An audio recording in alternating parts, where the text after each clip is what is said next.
मैनपुरी पहुंचे राज्य मंत्री स्वतंत्र प्रभार, पिछड़ा वर्ग कल्याण एवं दिव्यांगजन सशक्तिकरण प्रभारी मंत्री नरेंद्र कश्यप ने की समीक्षा बैठक।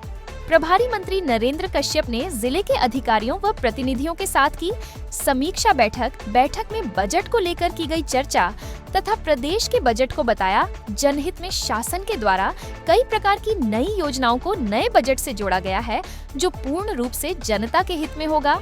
कहा कि इस बजट से कई महत्वाकांक्षी योजनाओं से जनता को लाभ दिलाने का काम किया जाएगा। समीक्षा बैठक के बाद प्रेस वार्ता कर जानकारी देते हुए प्रभारी मंत्री नरेंद्र कश्यप ने क्या कुछ बताया। वर्ष 2026-2027 का सामान्य बजट उत्तर प्रदेश के माननीय मुख्यमंत्री आदरणीय योगी जी के नेतृत्व में प्रदेश के वित्त मंत्री आदरणीय सुरेश खन्ना जी ने प्रस्तुत किया।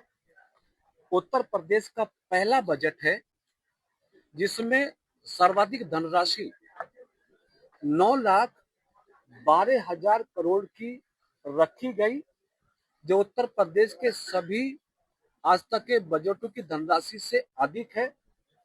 इस बजट के माध्यम से हमारी सरकार उत्तर प्रदेश को देश में सर्वोत्तम प्रदेश बनाने की दिशा में अपने कदमों को आगे बढ़ाने में कामयाब होगी।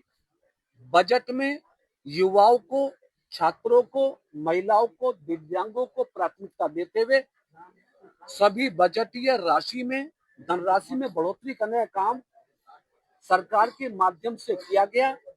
उत्तर प्रदेश में इंफ्रास्ट्रक्चर और कनेक्टिविटी, खासतौर से रोड्स, एक्सप्रेसवे, एयरपोर्ट सभी को ध्यान में रखते हुए बजटीय प्रबंधन की व्यवस्था की गई है।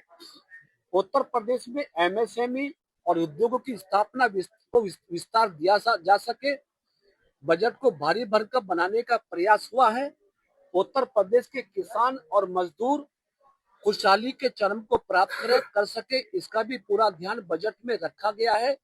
उत्तर प्रदेश का इस वर्ष का बजट उत्तर प्रदेश को विकसित प्रदेश बनाने की दिशा में बहुत बड़ा सहायक होगा। चूंकि देश के प्रधानमंत्री आदरणीय नरेंद्र मोदी जी का संकल्प भारत को विकसित राष्ट्र बनाने का है, तो भारत जब विकसित राष्ट्र के सपने को संपूर्ण कर रहा होगा तो उत्तर प्रदेश उसमें गेट ऑफ भारत के रूप में काम करेगा। तो मैं उम्मीद करता हूं कि माननीय मुख्यमंत्री जी के नेतृत्व में उत्तर प्रदेश का ये बजट उत्तर प्रदेश की जन भावनाओं को, जन कल्याण को पूरा करने वाला बजट होगा। मंत्री जी, विपक्ष हमेशा लगातार ये कयास लगा रहा है कि महाराज जी एक बात हो जाती है। जो बजट आपने पास कराया है, पिछले बार भी बजट जो पास हुआ उसमें आधा पैसा खर्च नहीं हो पाया उत्तर प्रदेश में विकास के लिए। जानकारी गलत है। विपक्ष अपनी जिम्मेदारी को संवैधानिक दृष्टि से निभाने में कासिर है, नाकाबिल है। उनको जानकारी नहीं है इस बात की। सत्य यह है कि हमारी सरकार के सभी विभागों को आवंटित बजट समय सीमा में ठीक अनुपात में खर्च हो रहा है और आने वाले समय में भी हमारी प्रदेश की सरकार अपने बजट के प्रबंधन को दुरुस्त करके प्रदेश के सर्वांगीण विकास को प्राप्त करेगी। आप लगातार कह रहे हैं शंकराचार्य को लेकर के जिस तरीके से एफआईआर हुई है, योगी जी सदन में कह रहे हैं कि हर कोई शंकराचार्य नहीं हो सकता, तो वही दूसरी तरफ ब्रजेश पाठक जी ने उनकी जो बटुक के साथ छोटी खींची गई उसकी निंदा की है।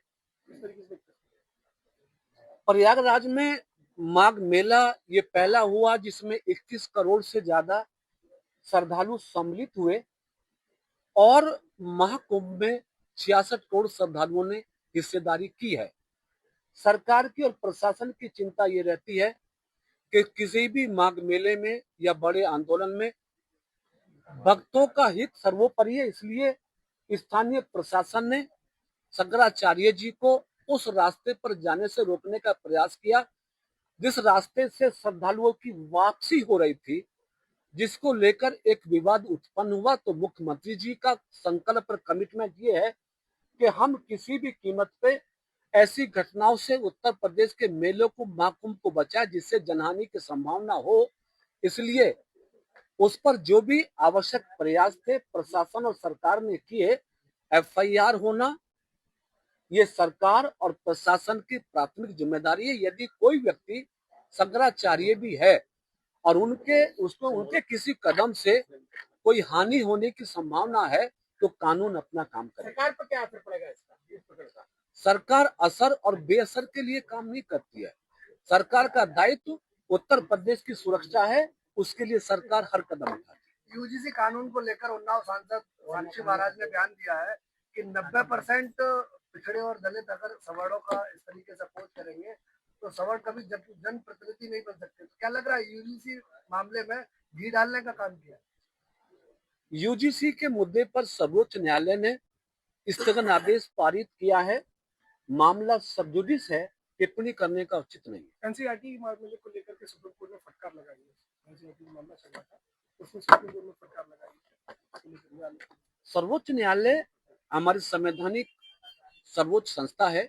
यदि सरकार के लिए कुछ सकारात्मक निर्देश होता है तो सरकार उसका पालन करती है।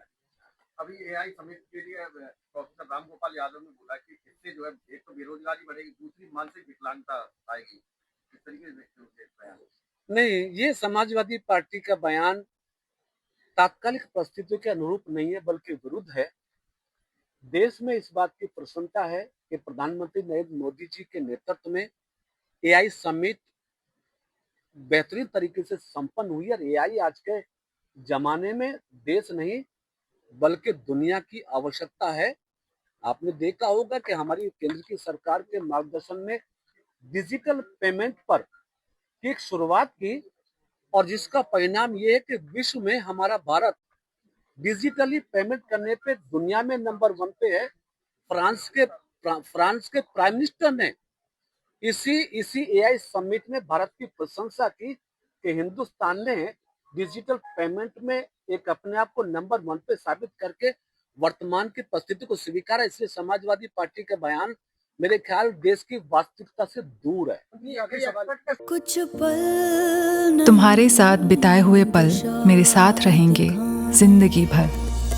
LIC से मिले बीमे की रकम ने ही मेरे नए काम की शुरुआत को मुमकिन बनाया। कुछ पल का साथ बन जाता है जिंदगी भर का साथ। LIC, हर पल आपके साथ।